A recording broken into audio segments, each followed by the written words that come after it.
नमस्कार। दिन भर की बड़ी खबरों में आपका स्वागत है। मैं हूं शिवानी।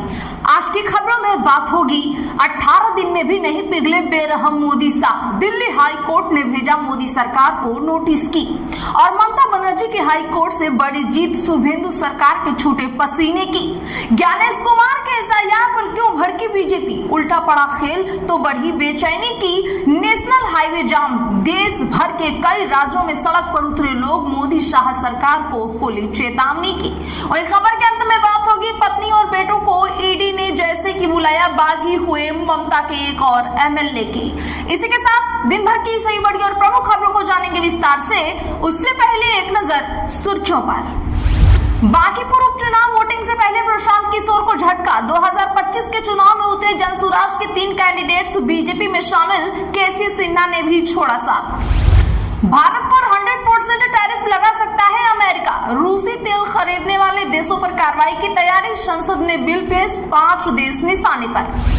अभिषेक की बढ़ेगी मुश्किलें या मिलेगी राहत। आवास का नमूना देने कोर्ट पहुंची टीएमसी नेता। जाने क्या है मामला।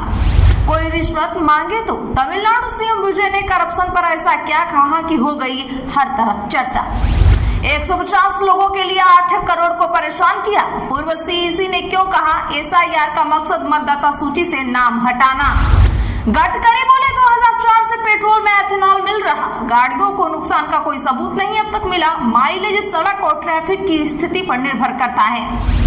कांवड़ यात्रा के बाद श्री कृष्ण जन्मभूमि में कार सेवा का ऐलान। अखाड़ा परिषद बोला अयोध्या की तरह मथुरा में भी जुटेंगे संत। राहुल और अखिलेश को देंगे न्योता। कांग्रेस की पदयात्रा, पुलिस प्रदर्शनकारियों के बीच धक्का मुक्की। महिलाओं ने लगाया मारपीट का आरोप, कहा नकटी में घर बनाकर दो, सड़क पर खाया खाना। सुप्रीम कोर्ट बोला सीबीएसई के डिजिटल मार्किंग सिस्टम से छात्र निराश। बोर्ड से पूछा सुधार के लिए अब तक क्या किया, केंद्र से मांगी मदद। जेडीयू के कार्यालय के बाहर छोटू सिंह के समर्थकों का हंगामा। नीतीश के सामने पार्टी में वापस लो के लगे नारे। बांकीपुर उपचुनाव में नुकसान की दी चेतावनी। यूरोप गए तेजस्वी, पटना में युवा आरजेडी ने बनाई रणनीति। प्रदेश अध्यक्ष बोले पीके को घर में घुसने नहीं देंगे। बांकीपुर सहित 5 मुद्दों पर रहा फोकस। लखनऊ केजीएमयू के हॉस्टलों में नॉनवेज बैन। सपा बोली तुगलकी फरमा, जो भाजपा सांसद मछली भात खाते हैं उनके लिए कोई आदेश देगी क्यों नहीं। दिल्ली में आपको डबल झटका, एमसीडी चुनाव में मिली मात। पार्षद टूटकर बीजेपी में गया। यूके की विस्की, कारें और ब्यूटी प्रोडक्ट्स सस्ते मिलेंगे। भारत यूके के बीच फ्री ट्रेड एग्रीमेंट आज से हुआ लागू। जानिए और किन किन चीजों के बदले हैं दाम। युवक बोला धीरेन्द्र शास्त्री के भाई ने पीटा, गोली मारी। वीडियो में शस्त्र लेकर भागता दिखा शालिग्राम। बागेश्वर धाम पीठाधीश्वर ने कहा मेरा उससे कोई संबंध नहीं। महाराष्ट्र में फडणवीस के घर आधी रात की सियासी मुलाकात। क्या महाराष्ट्र में बदलने वाला है सत्ता का समीकरण। वर्ल्ड अपडेट्स में फर्जी भूटानी शरणार्थी घोटाला। नेपाल में 2 पूर्व मंत्रियों सहित 16 को हुई जेल। अगर वह माफी मांगती है तो कांग्रेस ने ममता बनर्जी को दिया शहीद दिवस कार्यक्रम में शामिल होने का न्योता। वसुंधरा राजे बोली राजनीति के लिए सामाजिक रिश्ते खराब ना करें। मेरे खिलाफ चुनाव लड़े अबरार अहमद के मरने पर कांग्रेस कार्यालय गई थी। महंत बोले इंद्रावती में बाघों को मारकर 4 करोड़ कमाए। गिरफ्तार जवानों का नाम छिपाया गया। सरकार ने कहा नियम से हुई नकटी में कार्रवाई। परिसीमन बिल पर सांसद सुप्रिया सुले ने केंद्र के सामने रखी 50% वाली शर्त। कहा 33% महिला आरक्षण चाहिए। मणिपुर में असम राइफल्स कैंप पर भी हुआ वार। 3 वाहन फूके। तलाशी अभियान के बाद भड़का बवाल। चलिए जानते हैं बड़ी और प्रमुख खबरों को विस्तार से। उससे पहले वीडियो को लाइक जरूर कर दें। सोनम वांगचुक के अनशन पर दिल्ली हाई कोर्ट में अर्जेंट सुनवाई। कोर्ट ने केंद्र और दिल्ली सरकार से मांगा जवाब। जी हां, बता दें कि दिल्ली हाई कोर्ट ने एक्टिविस्ट सोनम वांगचुक की भूख हड़ताल को आज बहुत जरूरी मान लिया है। केंद्र और दिल्ली सरकार से गुरुवार सुबह तक जवाब मांगा है। हाई कोर्ट ने यह सुनवाई एक जनहित याचिका पर की है। इसमें वांगचुक को तुरंत मेडिकल सुविधा और इलाज देने की मांग की गई है। वांगचुक नीट पेपर लीक और परीक्षाओं में गड़बड़ी के खिलाफ दिल्ली के जंतर मंतर पर पिछले 18 दिन से भूख हड़ताल पर है। उनकी हालत लगातार गिरती जा रही है। आपको बता दें कि उनका वजन 8 किलो 500 ग्राम तक गिर चुका है। वहीं बता दें कि याचिका में मांग की गई है कि सोनम वांगचुक को तुरंत इमरजेंसी ट्रीटमेंट, जीवन रक्षक उपचार और जरूरी पोषण उपलब्ध कराए जाएं। साथ ही सरकार उनके आंदोलन से जुड़े मुद्दों पर बातचीत भी शुरू करे। किसी की जान के खतरे में होने पर सरकार चुप नहीं रह सकती। भूख हड़ताल शांतिपूर्ण विरोध का अधिकार है, इसीलिए नागरिक की जान बचाना भी सरकार की जिम्मेदारी है। वहीं कांग्रेस की तरफ से सांसद शशि थरूर ने सोशल मीडिया पर लिखा, सोनम वांगचुक से मेरी भावनात्मक अपील है कि वे अपना अनशन समाप्त करें। आपने देश की अंतरात्मा को झकझोर दिया है और किसी भी अनशन का यही उद्देश्य होता है। देश को आगे की लंबी लड़ाई के लिए आपकी आवाज की जरूरत है। बता दें कि सोमवार से संसद का सत्र शुरू हो रहा है। हमें लोकतंत्र के सर्वोच्च मांग पर छात्रों के मुद्दे उठाने का अवसर मिलेगा। इन समस्याओं का समाधान संसद में होना चाहिए, न कि किसी की जान जोखिम में डालने वाले अनशन से। कृपया मेरी अपील स्वीकार करें। हरीश बोले, मोदी ने धर्म को आरएसएस के सामने झुकाया, कई राज्यों में हो रहा प्रदर्शन। जी हां, कांग्रेस नेता राहुल गांधी के छात्रों की गूंज अभियान के तहत मध्य प्रदेश कांग्रेस अध्यक्ष जीतू पटवारी को साइकिल यात्रा का दूसरा दिन है। बता दें कि कांग्रेस नेता राहुल गांधी के छात्रों की गूंज अभियान के तहत मध्य प्रदेश में कांग्रेस अध्यक्ष जीतू पटवारी की साइकिल यात्रा का आज दूसरा दिन रहा। पटवारी इंदौर से करीब 200 किलोमीटर की यात्रा कर भोपाल पहुंचने वाले हैं। कांग्रेस साइकिल रैली के जरिए नीट पेपर लीक, भर्ती परीक्षाओं में पारदर्शिता और युवाओं के मुद्दों पर सरकार को घेर रही है।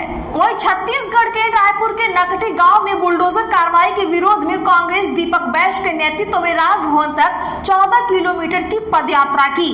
पदयात्रा वीआईपी चौक पार कर लोक भवन पहुंच गई। कांग्रेस का प्रतिनिधिमंडल लोक भवन के सामने धरने पर बैठा है। 2 बार पत्र देने के बावजूद राज्यपाल मिलने नहीं पहुंचे, इससे कांग्रेसी भड़क गए हैं। वहीं हरदा के पास इंदौर नागपुर नेशनल हाईवे पर किसानों ने चक्का जाम कर दिया है। वह मूंग की 100% खरीदी समर्थन मूल्य पर कराने, खरीदी केंद्र बढ़ाने और खरीफ 2025 की लंबित फसल बीमा राशि के भुगतान की मांग कर रहे हैं। करीब 5000 किसान हाईवे पर टेंट लगाकर धरने पर बैठे हैं। इस आंदोलन को देखते हुए प्रशासन ने 500 पुलिस जवान तैनात किए हैं, जबकि किसान नेताओं ने जिले भर से 20,000 किसानों के जुटने का दावा किया है। पंजाब में एसआईआर पर भाजपा ने उठाए सवाल, दावा नियमों से हटकर मांगी जा रही जानकारी। पंजाब भाजपा ने मतदाता सूची के विशेष गहन पुनरीक्षण अभियान को लेकर गंभीर सवाल उठाए हैं। पार्टी ने भारत निर्वाचन आयोग और पंजाब के मुख्य निर्वाचन अधिकारी को विस्तृत शिकायत देकर पत्र भेजकर आरोप लगाया है कि राज्य के विभिन्न हिस्सों में पुनरीक्षण कार्य के दौरान कुछ अधिकारी आयोग के निर्धारित दिशा निर्देशों से हटकर काम कर रहे हैं। भाजपा ने इस मामले को निर्वाचन प्रक्रिया की निष्पक्षता और विश्वसनीयता से जुड़ा गंभीर मुद्दा बताते हुए तत्काल जांच और आवश्यक कार्रवाई की मांग की है। पत्र में कहा गया है कि शिकायतें मिली हैं कि कुछ अधिकारी मतदाता सूची के पुनरीक्षण के दौरान मतदाताओं से पंजाब सरकार की विभिन्न जन कल्याणकारी योजनाओं से संबंधित जानकारी एकत्र कर रहे हैं। इतना ही नहीं, लोगों को इन योजनाओं का लाभ लेने के लिए प्रेरित भी किया जा रहा है। भाजपा का कहना है कि इस प्रकार की गतिविधियों का मतदाता सूची के विशेष गहन पुनरीक्षण से कोई संबंध नहीं है और ये निर्वाचन आयोग द्वारा निर्धारित प्रक्रिया के दायरे से बाहर है। टीएमसी विधायक मदन मित्रा ने ममता का छोड़ा साथ। एक दिन पहले ही ईडी ने पत्नी और बेटों को पूछताछ के लिए बुलाया था। जी हां दोस्तों, पश्चिम बंगाल में तृणमूल कांग्रेस के सीनियर लीडर मदन मित्रा ने आज ममता बनर्जी का साथ छोड़ दिया। वे ऋतव्रत बनर्जी के नेतृत्व वाले बागी गुट में शामिल हो गए हैं। हालांकि उन्होंने विधायक पद नहीं छोड़ा है। मित्रा के तृणमूल कांग्रेस के बागी गुट में शामिल होने का फैसला ऐसे समय में सामने आया है जब उनके ऊपर प्रवर्तन निदेशालय का शिकंजा कसा जा रहा है। मीडिया रिपोर्ट के मुताबिक बीते दिन ईडी ने मदन मित्रा की पत्नी और उनके 2 बेटों को मनी लॉन्ड्रिंग के मामले में पूछताछ के लिए बुलाया था। मनी लॉन्ड्रिंग का ये मामला म्यूनिसिपल भर्ती घोटाले से जुड़ा हुआ है। आपको बता दें कि आज पार्टी से अलग होने के बाद मदन मित्रा ने बागी विधायक दल के नेता ऋतव्रत और अन्य नेताओं के साथ प्रेस कॉन्फ्रेंस की। इसमें उन्होंने अभिषेक बनर्जी पर जमकर हमला बोला है। उन्होंने आगे कहा कि पार्टी डूब रही है और लोगों की जान जा रही है, लेकिन टीएमसी सिर्फ अभिषेक को बचाने में लगी हुई है। उन्होंने ममता बनर्जी को चुनौती देते हुए कहा कि वे अब इस राजनीतिक दौड़ में आगे बढ़कर दिखा पाएंगे। दिल्ली में आप को डबल झटका, एमसीडी चुनाव में मिली मात। जी हां, बता दें कि दिल्ली में आज का दिन आम आदमी पार्टी के लिए अच्छा नहीं रहा। ऐसा इसलिए हम कह रहे हैं क्योंकि जहां एक तरफ पार्टी को एमसीडी चुनाव में मात मिली है, वहीं दूसरी तरफ आपके पार्षद विकास टांक भी पार्टी को जबरदस्त झटका देते हुए भाजपा में शामिल हो गए हैं। उन्होंने दिल्ली भाजपा कार्यालय में प्रदेश इकाई के अध्यक्ष हर्ष मल्होत्रा और सांसद प्रवीण खंडेलवाल की मौजूदगी में आम आदमी पार्टी को त्याग कर भारतीय जनता पार्टी की सदस्यता ले ली है। जानकारी के लिए बता दें कि दिल्ली नगर निगम की सभी जोन की वार्ड समिति और कुछ जोन में वार्ड समिति से अस्थायी समिति के सदस्यों के चुनाव आज बुधवार को आयोजित किए गए। यहाँ पर भी आम आदमी पार्टी को करारा झटका लगा। खबर आने तक 10 जोन की वार्ड समिति चुनाव के नतीजे आ चुके हैं। इनमें से 8 जोन में भाजपा ने जीत दर्ज की है, जबकि 2 जोन में आप जीती है। कलकत्ता हाई कोर्ट ने ममता की टीएमसी को दी 21 जुलाई रैली की इजाजत। 2500 से ज्यादा लोग नहीं हो सकेंगे इकट्ठा। बता दें कि बंगाल में 21 जुलाई की रैलियों को लेकर जारी खींचतान के बीच कलकत्ता उच्च न्यायालय ने ममता पंथी तृणमूल कांग्रेस को बिरला प्लेनेरियम के पास कार्यक्रम आयोजित करने की सशर्त अनुमति दे दी है। न्यायमूर्ति स्वागत भट्टाचार्य की पीठ ने यह फैसला सुनाया। हालांकि कोर्ट ने इस रैली के लिए बेहद सख्त नियम और शर्तें लागू की हैं। अदालत ने स्पष्ट किया है कि यह कार्यक्रम दोपहर 12 बजे से दोपहर 3:30 बजे के बीच ही आयोजित किया जा सकेगा। इसके साथ ही बिरला प्लेनेरियम के सामने केवल एक तरफ की सड़क का ही इस्तेमाल कार्यक्रम के लिए किया जा सकेगा, जबकि दूसरी तरफ की सड़क को सामान्य यातायात के लिए खुला ही रखा जाएगा। भारत पर 100% टैरिफ लगा सकता है अमेरिका। रूसी तेल खरीदने वाले देशों पर कार्रवाई की तैयारी तेज। अमेरिका ने रूस से तेल खरीदने वाले देशों पर शिकंजा कसने की तैयारी शुरू कर दी है। अमेरिकी सीनेट में रूस पर प्रतिबंधों से जुड़ा एक संशोधित बिल पेश किया गया है। इसमें रूस से तेल और गैस खरीदने वाले देशों पर 100% तक टैरिफ लगाने का प्रस्ताव रखा गया है। बिल के मुताबिक भारत, चीन, स्लोवाकिया, हंगरी और अजरबैजान पर 100% टैरिफ लगाया जा सकता है।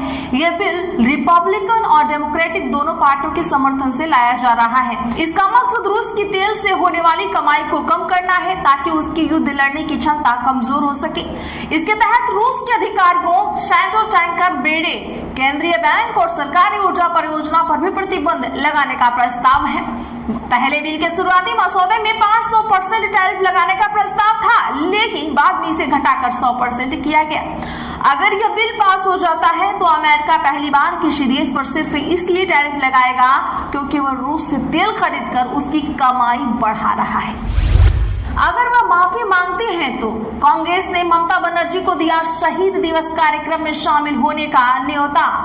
जी हां, बता दें कि रिश्तों में सुधार का संकेत देते हुए कांग्रेस ने तृणमूल प्रमुख और पश्चिम बंगाल की पूर्व मुख्यमंत्री ममता बनर्जी को शहीद दिवस कार्यक्रम का न्योता भेजा है।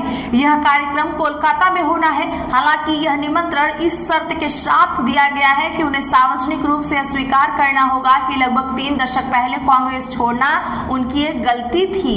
पश्चिम बंगाल कांग्रेस के अध्यक्ष शुभंकर सरकार ने शहीद मीनार में पत्रकारों से बात करते हुए कहा कि ममता को 21 जुलाई 1993 के आंदोलन के ऐतिहासिक महत्व को समझना चाहिए, न कि इसके इतिहास को बदलने की कोशिश करना चाहिए। आज के लिए बस इतना ही। ऐसे ही खबरों के लिए चैनल सब्सक्राइब जरूर कर लें। बगल में घंटी के निशान को दबाना ना भूलें। वीडियो को लाइक शेयर जरूर करें।